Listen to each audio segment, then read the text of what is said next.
Raise your hands if you're dealing with difficult people in your life right now. Okay. Now, those of you who did not raise your hands, you are those difficult people. That would be it. Guys are looking at each other, I can tell.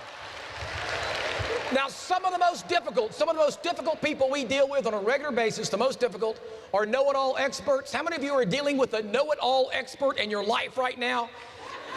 And how many of you actually married one? God bless you, that'll happen.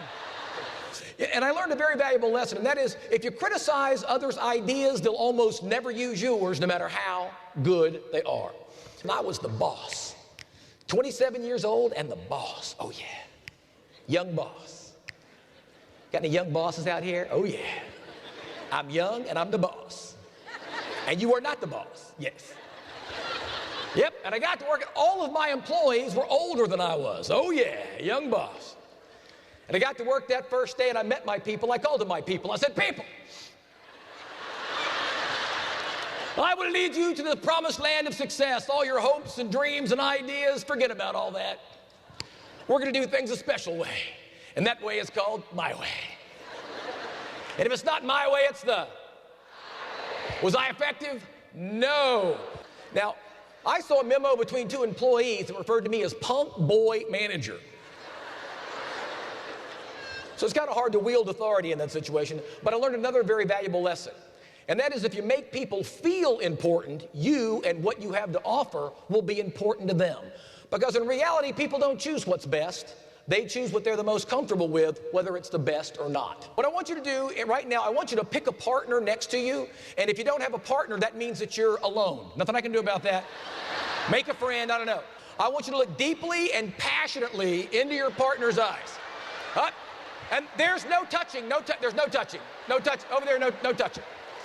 And as you're looking deeply into their eyes, ask yourself this question. Do you see anything weird in there? Yes. Yes! It's called judgment. You know, I was driving through Texas, and I was trying to get back to Houston. I was lost, very, very lost. And I pulled in this gas station, and sitting at this gas station is this crusty old man, Judgment. And this guy is so old, he looks like he's not going to live through the conversation. This is a very, very old guy. He's got fishing hooks in his hat, and he's got that look on his face, that faraway look, you know. So I get the impression I'm not going to get very good directions from this guy, Judgment. So I said, excuse me, sir, I'm trying to get back to Houston. Can you help me? He goes, what road you come in on, boy? I said, there's one road and you're on it, this road, the road that we're both on. So this guy's not the sharpest knife in the drawer, Judgment. So there I'm face to face, and what am I going to do? I've got to build a relationship. I've got to build a rapport. I've got to create some unity right there. And so I said, okay, let's see, I'm kind of hungry. Okay, sir, I'm looking for food, but I don't like fast food. He goes, there's McDonald's in town that ain't that fast. Okay, country funny man, look, buddy, I, meaning me and not you, when I think they're not smart, I go to hand signals. I, meaning me and not you, need directions back to Houston, international symbol for Houston. You've been there.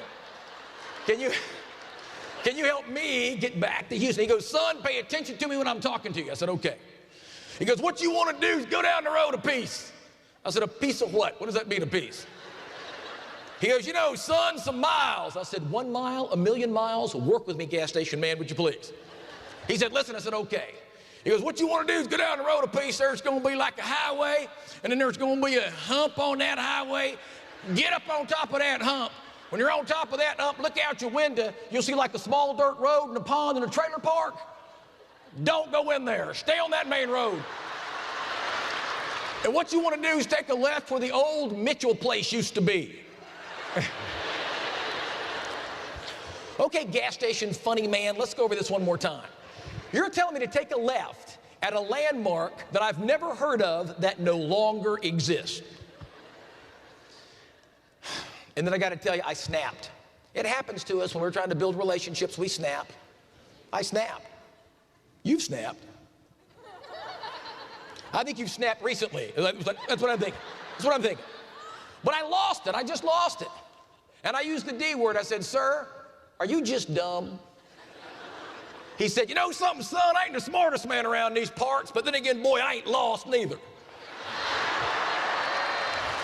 So, who had the communication problem? Who had the communication problem? I did.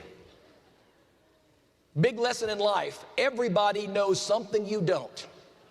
And that moment you think you know it all, that moment you think you know everything, you need no input from anybody else, and that moment wisdom leaves you. Most information on trust is very simple. It says it takes time to build trust. It takes time to build trust. We looked at research starting back from about 1916, a lot of stuff done pre-World War II and post-World War II, a lot of stuff done in the 70s, and we looked at all the data, looked at it to see if there's something different that we could see. What we saw was something called the truth about trust, and I will not pull any punches here today. So what's the truth about trust? The truth is you've got people who've known you for 5 years and still don't trust you, and some have known you for 5 minutes and they do. Why would that be? Because trust is built on the foundation of two things, compassion and competence. Compassion and competence. Do they believe that you care about them and their future and their people? And do they think that you can do your job however they believe that's defined? If they believe those two things, they'll trust you pretty quickly up front. It's why some people are so effective at walking in and making things happen and others struggle. Okay, great. But how do you prove to people that you really do care and that you're really competent? We looked at the research again, and the research came back interviewing people about how they feel that way, and it came back, well, I felt listened to. I felt heard. It was collaborative. I could see, my input and their solution. What happens when you're talking to somebody? Oh, no, come in. I've got an open door policy. No, I want to hear you. Please come in. Come in. They start talking about what? All their wants and needs and problems and...